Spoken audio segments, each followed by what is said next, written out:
Social মিডিয়ায় এখন একটি নাম বেশ চর্চায়, ফারিহা রহমান। তবে সবাই তাকে চেনে পারু নামে। গত 15ই জানুয়ারি ওটিটি প্ল্যাটফর্ম চরকিতে মুক্তি পাওয়া আতকা সিরিজে মুনিয়া চরিত্রে তার অভিনয় দেখে মুগ্ধ হননি এমন দর্শক খুব কমই আছেন। মাত্র কয়েকদিনেই দর্শকদের মনে জায়গা করে নেওয়া এই তরুণী কে, কিভাবে শাড়ি পরে ইনস্টাগ্রামে ছবি পোস্ট করতে করতে আজ তিনি ওটিটির নতুন সেন্সেশন। চলুন জেনে নেওয়া যাক এই উদীয়মান তারকার না বলা গল্প। পারুর শুরুটা কিন্তু খুব পরিকল্পিত ছিল না। 8-10টা সাধারণ মেয়ের মতোই তিনি শাড়ি পরে ছবি তুলতে ভালোবাসতেন। 2022 সালের কথা। শাড়ি পরা কিছু ছবি তিনি পোস্ট করেছিলেন তার ইনস্টাগ্রাম হ্যান্ডেলে। সেই ছবিগুলোই হঠাৎ নজর কেড়ে নেয় নির্মাতা আরাফাত মহসিনের। তিনি প্রস্তাব দেন একটি বিজ্ঞাপনে মডেল হওয়ার। পারুও কোনো কিছু না ভেবেই বলে দিয়েছিলেন হ্যাঁ। প্রথম থেকেই শট ওকে। 2023 সালে সেই বিজ্ঞাপনটি প্রচারের পর ব্যাপক সাড়া ফেলে। তবে এরপর প্রায় 8 মাস তিনি কোনো কাজ করেননি। তিনি নিজেই সংশয়ে ছিলেন মডেলিং ক্যারিয়ার চালিয়ে যাবেন কিনা। কিন্তু দ্বিতীয় বিজ্ঞাপনের প্রস্তাব তার সেই সংশয় দূর করে দেয়। এরপর আর পেছনে ফিরে তাকাতে হয়নি।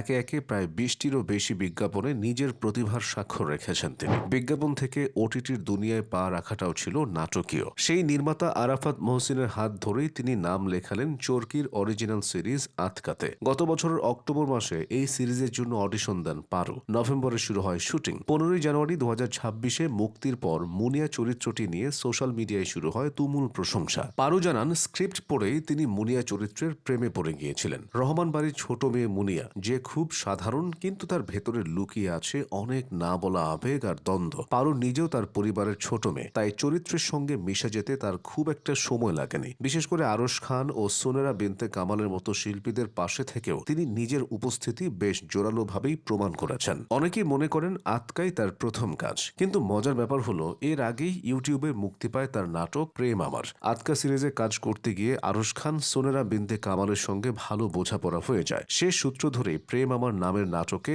আরশ খানের বিপরীতে অভিনয় করেছেন পারু। আতকার আগেই নাটকটি মুক্তি পায়। মাত্র 2 সপ্তাহের ব্যবধানে এই নাটকটি প্রায় 95 লাখের বেশি ভিউ অর্জন করেছে। নাটকে তার সাবলীল অভিনয় দেখে অনেকেই অবাক হয়েছেন যে এটি ছিল তার অন্যতম প্রাথমিক কাজ। এছাড়া বর্তমানে আরও অন্তত 4টি নাটক তার মুক্তির অপেক্ষায় রয়েছে। পারুর জন্ম ও বেড়ে ওঠা ঢাকার মিরপুরে। বর্তমানে তিনি পড়াশোনা করছেন ইন্ডিপেন্ডেন্ট ইউনিভার্সিটি বাংলাদেশ আইইউবিতে। ছোটবেলা থেকেই অভিনয়ের প্রতি তার আলাদা একটা ঝোঁক ছিল। মা বাবার সাথে সিনেমা দেখার সময় নিজে সেই চরিত্রগুলো অনুকরণ করতেন। পরিবারের সদস্যরাও তার এই চঞ্চলতা দেখে বলতেন তোকে দিয়ে অভিনয় হবে। তবে তার এই সাফল্যের নেপথ্যে সবচেয়ে বড় শক্তি তার মা। পারু বলেন শুটিং শেষে বাসায় ফিরতে অনেক সময় ভোর হয়ে যায়। মা তখনও আমার জন্য খাবার নিয়ে বসে থাকে। এই সমর্থনটুকুই তাকে সামনে এগিয়ে যাওয়ার সাহস যোগায়। তার পছন্দের তালিকায় শীর্ষে আছেন শাহরুখ খান, ঐশ্বরিয়া রায় এবং দেশীয় অভিনেতাদের মধ্যে চঞ্চল চৌধুরী ও আফরান নিশো। প্রথম ওয়েব সিরিজেই এত ভালোবাসা পাওয়া যে কোনো নবাগতের জন্য স্বপ্নের মতো। ফারিহা রহমান পারু প্রমাণ করেছেন